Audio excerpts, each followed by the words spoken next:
Lectura del devocional Maranata, el Señor viene. 3 de enero. Se titula Cuando Jesús nació. Dice el versículo: Cuando Jesús nació en Belén, vinieron del oriente a Jerusalén unos magos, diciendo: ¿Dónde está el Rey de los judíos que ha nacido? Mateo 2, 1 y 2. Vemos que Mateo nos señala que en el tiempo en que Jesús nació en Belén, como había sido profetizado, vinieron del oriente a Jerusalén unos magos. Acá la palabra magos representa lo que son hombres sabios, no magos en el sentido que nosotros conocemos de que hagan magia. El contexto nos lo explica. La pregunta que ellos se hacían es: ¿dónde está el Rey de los judíos que ha nacido? Vemos que Cristo ya había nacido. Entonces ellos iban en busca del Rey de los judíos. Nos dice el devocional que el Rey de Gloria descendió muchísimo para asumir la humanidad. Los sabios buscaban el Rey de los judíos, pero Cristo, antes de nacer como ser humano, había sido por la eternidad el Rey de Gloria. Y para poder estar con su creación, dice acá el devocional que descendió muchísimo para asumir la humanidad. Esto contrasta con el orgullo que puede haber en el ser humano por tener conocimiento, posesiones, riquezas, poder, pero ante la vista de una creación superior como son los ángeles, vemos que para ellos es algo denigrante. Se nos dice acá que el Rey de Gloria descendió muchísimo para asumir la humanidad. No hay razón para el orgullo del ser humano. Sigue diciendo: y los ángeles que habían sido testigos de su esplendor en las cortes celestiales, era adorado por todas las huestes del cielo. Cuando era adorado por todas las huestes del cielo, se refiere a todo el ejército de ángeles que habita en el cielo. Se desilusionaron al descubrir que su divino comandante ocupaba un puesto que implicaba tan profunda humillación. Ese es el misterio de la piedad, que Cristo se encarnó como un ser humano, velando con ello su divinidad. Nos sigue diciendo el comentario, el devocional, que los judíos se habían separado tanto de Dios por causa de sus malas obras, que los ángeles no les podían transmitir las nuevas del advenimiento del niño Redentor. Dios eligió a los sabios del oriente para que cumplieran su voluntad. Vemos que ahora la lectura ya no le llama magos, sino más bien sabios, que es lo que realmente se quiere decir de estas personas que venían del oriente. Tampoco dice que sean reyes. En este párrafo encontramos el hecho de que el pecado produce separación de Dios. Y acá podemos recordar lo que nos dice la palabra en Isaías 59:2. Dice: pero vuestras iniquidades han hecho división entre vosotros y vuestro Dios, y vuestros pecados han hecho ocultar de vosotros su rostro para no oír. ¿Qué es pecado? Primera de Juan 3:4 nos dice que el pecado es transgresión de la ley. ¿Y qué es lo que produce el pecado? Produce muerte, muerte eterna. También produce, mientras estamos en vida con esta naturaleza humana, esta carne que Dios nos ha dado, tenemos que hay una separación entre nosotros y Dios. Acá se dice que el pecado hace división y hace ocultar el rostro de Dios para nosotros para no oírnos.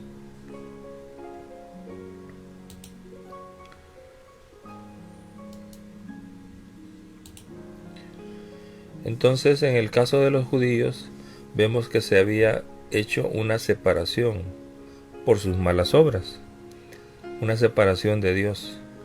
Y dice que los ángeles por ello no podían transmitirles las nuevas del advenimiento del niño redentor. ¿Cuántas veces nosotros por nuestra impiedad nos vemos privados del conocimiento de Dios? Y eso se llama incredulidad. Y vamos a ver más adelante que la incredulidad es contagiosa. Nos sigue diciendo el siguiente párrafo: la aparición desusada de una estrella grande y brillante que nunca habían visto antes y que aparecía como una señal en los cielos atrajo su atención. El espíritu de profecía nos dice que esa estrella era un grupo de ángeles que iban tratando de guiar a estos sabios que venían del oriente buscando el lugar del nacimiento de la vivienda de nuestro amado Señor Jesús.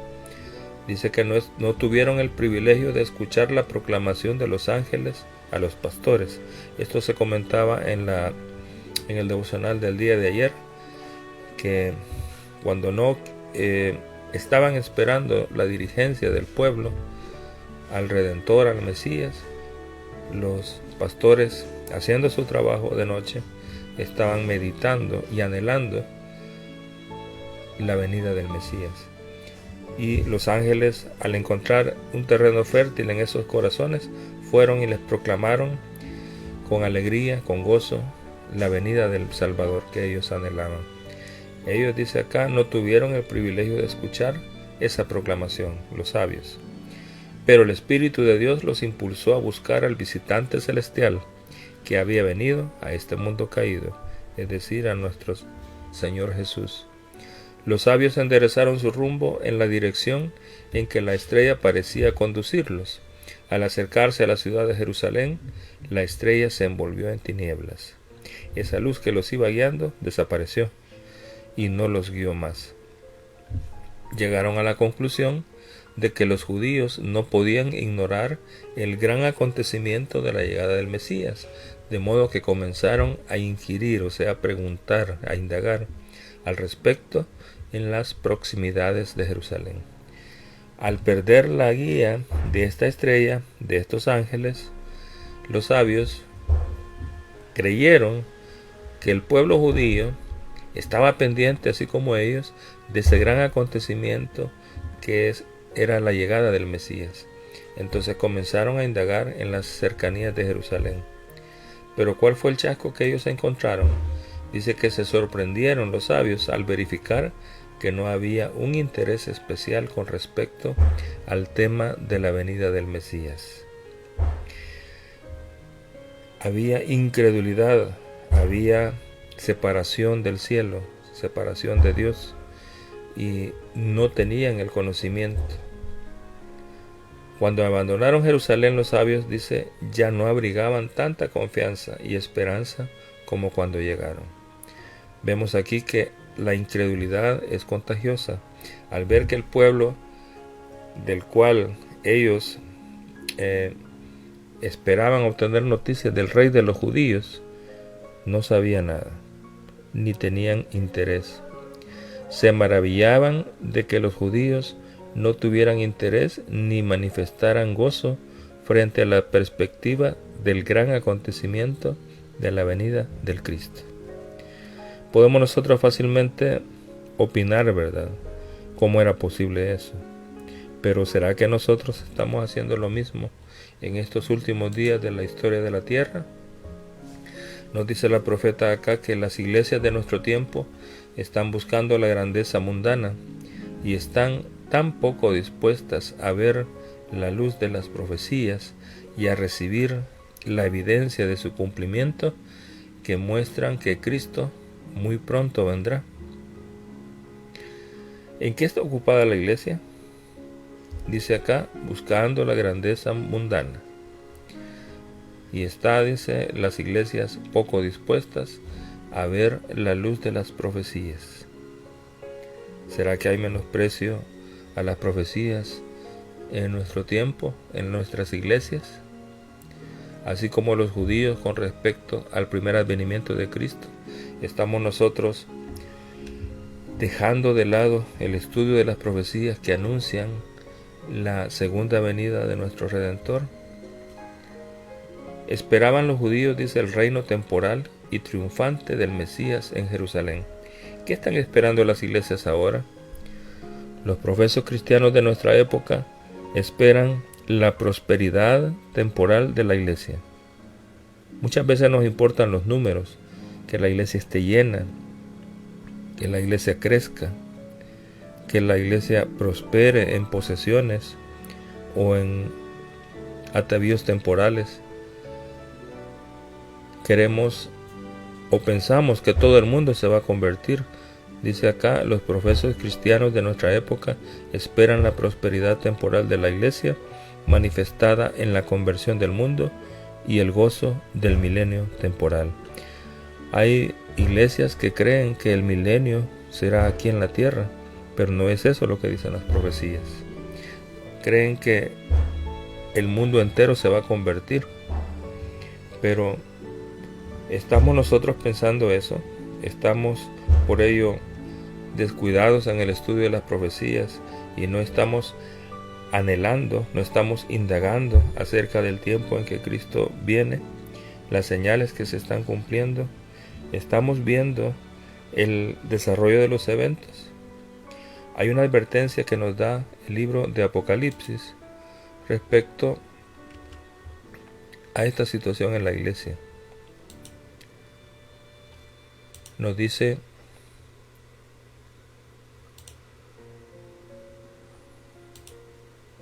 Apocalipsis capítulo 3, versículo 16, dice: por cuanto no eres tibio y no frío ni caliente, te vomitaré de mi boca. Hay una advertencia. La advertencia para que nosotros no estemos indiferentes, no estemos incrédulos, porque nos podemos quedar afuera de la cena de las bodas del Cordero. La invitación es para que nosotros estemos atentos a las señales y no seamos incrédulos como lo fue en el tiempo de la primera venida el pueblo de Israel, sino que nosotros cumplamos con nuestro cometido que nos ha sido encomendado, así como al pueblo de Israel en ese tiempo, y que no nos distraigamos creyendo que va a haber una prosperidad aquí en la tierra para la iglesia, sino que al contrario, hay un momento de juicio en el que si nosotros nos descuidamos seremos desechados individualmente. Los judíos esperaban un reino temporal y una liberación del yugo romano por parte del Mesías, una manifestación terrenal en el pueblo de Jerusalén. Estamos nosotros velando para que el día del Señor no nos encuentre en oscuridad. Estamos nosotros anunciando a otros que Cristo pronto viene. Maranata, Cristo pronto vendrá.